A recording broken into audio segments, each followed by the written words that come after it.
안녕하세요. 성형외과 전문의 황영석 원장입니다. 오늘은 주걱턱에 대해서 설명을 드릴게요.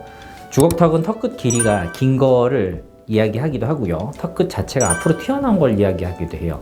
근데 재밌는 거는 단순하게 우리가 턱끝 길이를 줄여주는 수술 있죠. 그러니까 턱끝 축소술만 해줘도 턱끝이 후퇴되는 그런 느낌이 나고, 돌출되어 있는 턱을 뒤로 밀어 넣기만 해도 턱이 짧아지는 효과가 동시에 발생이 되거든요. 경우에 따라서는 턱이 길면서 들어가 있는 경우도 있고, 턱이 짧으면서 앞으로 튀어나오는 경우도 있기 때문에 그거에 맞춰서 수술이 계획되고 진행돼야 된다. 그 정도 알고 계시면 될 것 같아요. 오늘은 그 중에서도 턱끝 후퇴술에 대해서 댓글로 이제 질문 주신 분이 계셔서 거기에 대해서 조금 더 깊이 있게 설명을 드리려고 합니다.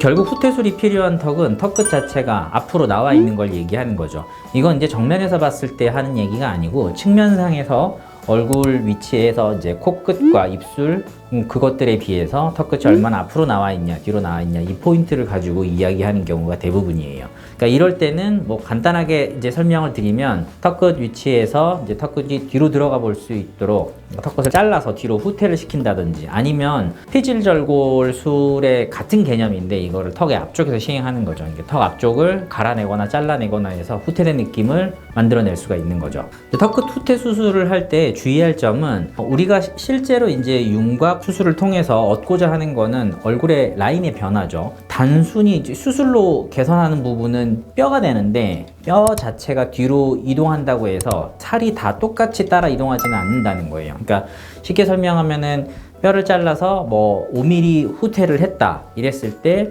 이 피부도 똑같이 5mm가 따라가 주느냐, 그렇지는 않거든요.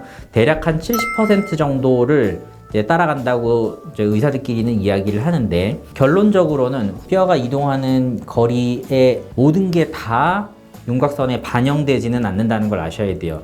전진술이 있고 후퇴술이 있죠. 이제 전진이 되는 거는 보통 뼈가 앞으로 이동하는 족족 그게 다 바깥에서 윤곽선의 변화로 나타나는 거에 반해서, 후퇴술 같은 경우에는 효과가 상대적으로 약간 떨어질 수 있다. 그걸 감안해서 수술을 해야 되고요. 뼈를 잘라서 이동하게 되면 이동을 하는 애랑 이동하지 않고 원래 그 자리에 있는 애랑 두 뼈가 존재하게 돼요. 이제 특히나 치조골 같은 경우에는 치아가 그 뿌리가 이제 존재하는 위치가 되기 때문에 얘는 후퇴를 할 수가 없고, 만약에 이 치조골까지 같이 이동하는 걸 원한다면 그때는 이제 돌출입 수술이나 아니면 양악 수술 같은 개념으로 전체를 다 이동을 해줘야 되는데, 이건 이제 수술이 커지기 때문에 부담이 아무래도 갈 수밖에 없는 거죠. 그러니까 그런 상황에서 턱끝만 이동하는 수술을 하게 되면은 이동하지 못하는 치조골 때문에 결국 그 부분이 막히게 되고, 그런 부분에서 턱끝이 뒤로 후퇴된다고 하더라도 이동하지 못하는 부분에 의해서 효과가 제한될 수 있다는 점을 알고 계셔야 돼요. 그러니까 제가 보통 이렇게 설명을 드리는데, 주걱턱 교정을 할 때 턱끝이 후퇴되는 이 수술을 너무 과하게 해서 내가 무턱처럼 보이지 않겠느냐 이런 걱정을 하시는 분들이 계신데, 상대적으로 효과가 떨어질 거를 걱정하는 게 더 바람직하다 이렇게 보시면 될 것 같습니다. 그리고 댓글로 질문 주신 내용 중에서 이제 턱끝 절단면에 후퇴하는 경우에 2차 각이 생기지 않냐 이런 질문이 있었는데, 주로 전진술이나 축소하거나 아니면 턱끝을 좁히는 T절골의 경우에는 후미 쪽에 있는, 그러니까 체부 쪽이죠. 이쪽 부분에 2차 각이 남는 거에 반해서 후퇴하는 수술 같은 경우에는 턱끝 2부 쪽이라 그러는데 턱끝 쪽에서 2차 각이 발생하거든요. 그러니까 둘이 생기는 2차 각의 위치가 조금 달라요. 그래서 후퇴하는 수술의 경우에는 그 2차 각 자체가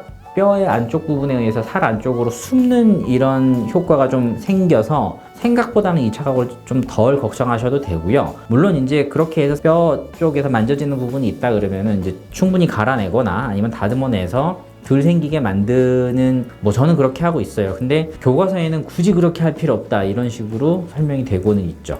이제 반대의 개념으로 생각을 하면, 결국 무턱은 턱끝 길이가 짧거나 아니면 턱이 뒤로 많이 들어가 있어서 옆에서 봤을 때 이제 턱 포인트 자체가 입술이랑 코 대비로 많이 들어가 있는 경우, 그걸 얘기하는 건데, 뭐 똑같이 생각하면 돼요. 반대의 개념에서 전진시켜주면 된다 이렇게 생각하시면 될 것 같고, 아까 설명드렸지만 상대적으로 후퇴하는 수술에 비해서 전진술은 효과가 좀 더 잘 나타나는 게, 전진하는 이 뼈의 정도에 따라서 윤곽선이 바로바로 변해주기 때문에 효과가 조금 더 좋은 편으로 돼 있습니다.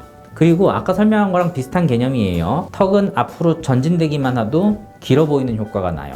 그렇기 때문에 전진수를 할 때는 턱이 길어 보일 수 있다는 점을 충분히 생각해서 필요하면 길이 축소를 동시에 진행한다든지 이런 식으로 가감해서 생각해야 된다는 점도 알고 계셔야 될 것 같습니다. 결과적으로는 이제 한국 사람들의 경우에는 아무래도 좀 더 부드러운 인상과 여성적인 얼굴, 그 다음에 동안 이런 걸 선호하기 때문에 주걱턱보다는 무턱이 아무래도 유리할 수밖에 없어요. 그렇기 때문에 턱끝 전진을 생각하시는 분들은 너무 과하지 않게 전진되도록 해야 된다는 점 생각하셔야 되고, 후퇴랑 비슷한 개념인데 턱끝 이 위치는 앞으로 이동할 수 있지만 치조골 자체는 이동하지 못하기 때문에 너무 과하게 턱이 이동하게 되면 이 아래쪽 부분 여기가 이렇게 온폭 패어 보이는 이런 현상도 생길 수 있거든요. 그러니까 단순히 턱끝이 이동한다고 생각하시면 안 되고 굉장히 종합적으로 여러 가지를 고려해서 판단해야 된다는 점을 알고 계셔야 됩니다. 상황에 따라서는 단순히 이제 턱끝만으로 해결이 되는 게 아니고 턱 뒤쪽 부분, 그러니까 사각턱이라든지 이런 턱 전체를 한꺼번에 생각해야 되는 경우도 있기 때문에 전문가의 판단과 정확한 분석이 중요하다고 생각이 되네요. 자, 오늘은 윤곽 성형 중에서 턱끝 수술에 대해서 설명을 드렸습니다. 다음번에 좀 더 재미있고 유익한 주제로 찾아올 수 있도록 할게요. 좋아요와 구독 잊지 마시고 다음 시간에 다시 뵙겠습니다. 감사합니다.